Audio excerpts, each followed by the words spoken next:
Question 41. What was the outcome of the failed raid on Dieppe in 1942? A. Success in capturing Nazi-controlled territory. B. A significant loss of Canadian lives. C. Establishment of a beachhead in France. D. Surrender of the German forces. The correct answer is B. A significant loss of Canadian lives. The Dieppe raid in 1942 resulted in a significant loss of Canadian lives without achieving its primary military objectives. This raid provided critical lessons for the planning of future Allied amphibious operations, including the D-Day invasion.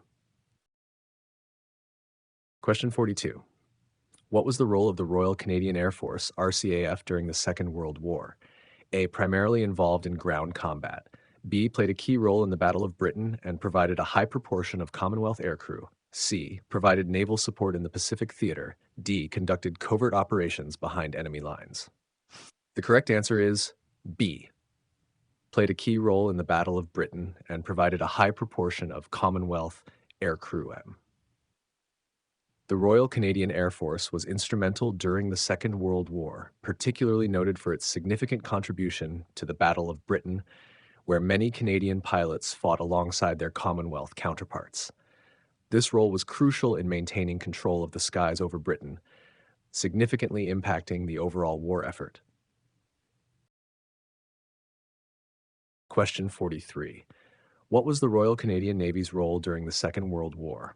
A. Protecting convoys of merchant ships against German submarines. B. Engaging in aerial combat in the Pacific Theater. C. Conducting ground operations in Europe. D. Providing medical support to Allied troops. The correct answer is A. Protecting convoys of merchant ships against German submarines. During the Second World War, the Royal Canadian Navy played a crucial role in protecting convoys of merchant ships traversing the Atlantic Ocean. These convoys were vital for supplying the Allied forces, and the Canadian Navy was instrumental in defending them against attacks by German U-boats, thus maintaining vital supply lines throughout the war. Question 44. What was the significance of Canada's merchant navy during the Second World War? A. Leading ground offensives in Europe. B. Providing medical assistance to Allied troops. C. Resupplying Britain with essential goods. D. Conducting reconnaissance missions in the Pacific Theater. The correct answer is C. Resupplying Britain with essential goods.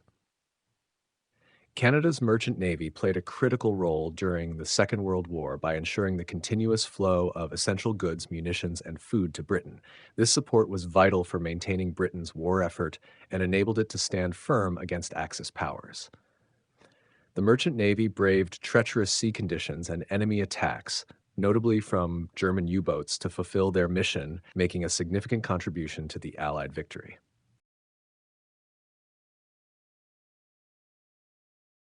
Question 45. Which event marked the end of the Pacific War? A. Surrender of Germany. B. Japan's invasion of the Aleutian Islands. C. Japan's attack on a lighthouse on Vancouver Island. D. Japan's surrender on August 14, 1945. The correct answer is D. Japan's surrender on August 14, 1945. Japan's surrender on August 14, 1945 marked the official end of the Pacific War, which was part of the broader scope of World War II. This event followed the bombings of Hiroshima and Nagasaki and led to the signing of the formal surrender documents on September 2, 1945, aboard the USS Missouri in Tokyo Bay, effectively ending the conflict. Question 46. What are individuals joining when seeking to become a citizen of Canada? A. A closed community. B. A country with limited opportunities. C. A country that will continue to grow and thrive with their active participation. D. A declining nation. The correct answer is C. A country that will continue to grow and thrive with their active participation. Becoming a citizen of Canada means joining a nation that is known for its diversity, inclusivity, and ongoing growth. New citizens are encouraged to participate actively in societal development, thereby contributing to Canada's prosperity and dynamic cultural landscape. This participation is crucial in shaping a thriving future for the country. Question 47. How can individuals contribute to Canada's growth and prosperity? A. By staying passive and uninvolved. B. By ignoring challenges. C. By actively participating in the community and country. D. By relying solely on the government, The correct answer is C, by actively participating in the community and country. Active participation in community and national affairs is a key way individuals can contribute to the growth and prosperity of Canada. This involves engaging in civic duties, volunteering, being informed about national issues, and participating in democratic processes. Such involvement ensures a vibrant, responsive, and inclusive society. Question 48. What are the three key facts about Canada's system of government? A. It is a unitary state, a direct democracy, and a presidential republic. B. It is a federal state, a parliamentary democracy, and a constitutional monarchy. C. It is a confederation, a representative democracy, and a republic. D. It is an empire, a theocracy, and a direct monarchy. The correct answer is B. It is a federal state, a parliamentary democracy, and a constitutional monarchy. Canada's government is structured as a federal state, meaning powers and responsibilities are divided between the federal government and the provinces. It operates under a parliamentary democracy, where the government is elected by and accountable to Parliament. Additionally, as a constitutional monarchy, the head of state is a monarch whose powers are outlined and restricted by the law or constitution. Question 49. When were the responsibilities of the federal and provincial governments in Canada defined? A. 1776, B. 1867, C. 1982, D. 2000. The correct answer is B. 1867. The responsibilities of the federal and provincial governments in Canada were defined in 1867 with the enactment of the British North America Act, now known as the Constitution Act, 1867. This foundational statute outlined the division of powers between the federal government and the provinces, establishing Canada as a federal state with a parliamentary system and a constitutional monarchy. Question 50. What is the role of the federal government in Canada? A. It handles municipal government, education, and health. B. It is responsible for defense, foreign policy, and other matters of national and international concern. C. It only manages natural resources and property rights. D. It is restricted to cultural affairs and sporting events. The correct answer is B. It is responsible for defense, foreign policy, and other matters of national and international concern. The federal government in Canada holds responsibility for national defense, foreign affairs, and other areas that affect the country as a whole. This includes issues like economic policy, immigration, and interprovincial trade. The federal government's role is critical in representing Canada on the international stage and managing relationships with other nations. Question 51. What powers do the provinces have in Canada's federal system? A. They only deal with foreign trade and currency. B. They manage municipal government, education, health, natural resources, and highways. C. Provinces are only responsible for national defense and currency. D. They handle international relations and defense. The correct answer is B. They manage municipal government, education, health, natural resources, and highways.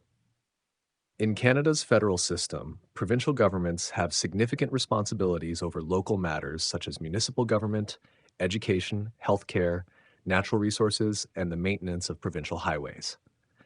These powers allow the provinces to address region-specific needs and priorities, tailoring their policies to best serve their residents. Question 52. What year did Canada adopt its official coat of arms and national motto as expressions of national pride? A. After the Second World War. B. After the First World War. C. In 1867 during Confederation. D. In 1965 with the new flag. The correct answer is B. After the First World War. Canada's official coat of arms was adopted in 1921 following the First World War. This emblem and the national motto, Amari usque ad mare, from sea to sea, were chosen to symbolize Canada's national identity and sovereignty, reflecting its achievements and aspirations as a growing nation after the war. Question 53. When was the beaver adopted as a symbol by the St. Jean Baptiste Society? A. 1620, B. 1776, C. 1834, D. 1901. The correct answer is C. 1834. The beaver was adopted as a symbol by the St. Jean Baptiste Society in 1834. The society, which aimed to promote French-Canadian interests and culture, chose the beaver due to its significance in the Canadian fur trade and its reputation for hard work and perseverance, qualities they admired and sought to embody. Question 54. On which Canadian coin can the beaver be found? A, the 1 cent coin, B, the 5 cent coin, C, the 10 cent coin, D, the 25 cent coin. The correct answer is B, the 5 cent coin. The beaver, a symbol of Canada's history in the fur trade and an emblem of hard work and perseverance, is prominently featured on the Canadian 5 cent coin. This design choice reflects the beaver's significance in Canadian cultural and historical identity. Question 55. Which provinces have the beaver on their coats of arms? A, British Columbia and Quebec, B, Manitoba and Nova Scotia, C, Saskatchewan and Alberta, D, Ontario and New Brunswick. The correct answer is D, Ontario and New Brunswick. Both Ontario and New Brunswick feature the beaver on their provincial coats of arms, symbolizing the historical significance of the fur trade in their regional economies and cultural heritage. The beaver represents industry and perseverance, qualities highly valued in these provinces' histories. Question 56. When did Canada start its own honor system with the Order of Canada? A, 1867, B, 1967, C, 1980, D, 2002. The correct answer is B, 1967. Canada established its own honor system, the Order of Canada, in 1967. This system was created to recognize outstanding achievement, dedication to the community, and service to the nation.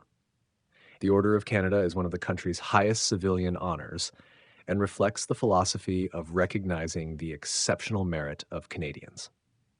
Question 57. What do the French and English versions of the national anthem have in common? A, they share the same melody but have different words. B, they are completely identical in words and melody. C, they are sung to different tunes. D, they have different melodies and themes. The correct answer is A, they share the same melody but have different words. The French and English versions of the Canadian national anthem share the same melody, reflecting the unity of the country, but they have different lyrics. Each set of lyrics expresses national pride and identity, tailored to the linguistic and cultural contexts of French and English Canadians. Question 58. What kind of occasions is the royal anthem God Save the Queen or King played or sung? A, only during the Queen's or King's birthday. B, exclusively at sports events. C, any occasion when Canadians wish to honor the sovereign. D, solely at military ceremonies. The correct answer is C, any occasion when Canadians wish to honor the sovereign. God Save the Queen, or God Save the King, the royal anthem of Canada, is played or sung on various occasions specifically to honor the sovereign. This includes events such as royal visits, official ceremonies, and other significant occasions where honoring the monarchy is deemed appropriate. Question 59. When is Canada Day celebrated? A, June 1st, B, July 1st, C, August 1, D, September 1. The correct answer is B, July 1st. Canada Day is celebrated on July 1st each year. It marks the anniversary of Confederation in 1867 when the British North America Act came into effect, uniting 3 colonies into a single country called Canada. This day is celebrated across the country with fireworks, parades, and other festive activities. Question 60. Which national public holiday is observed on the second Monday of October? A, Labor Day, B, Thanksgiving Day, C, Remembrance Day, D, Sir Wilfrid Laurier Day. The correct answer is B, Thanksgiving Day. In Canada, Thanksgiving Day is celebrated on the second Monday of October.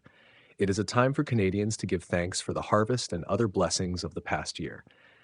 This holiday is marked with family gatherings and festive meals, often featuring traditional dishes like turkey and pumpkin pie. Thanks for tuning in to explore these insightful aspects of Canadian history and culture. For more information and practice questions, please visit citizenshipready.ca. Tune in next time for more insights into the fascinating world of Canadian history and citizenship.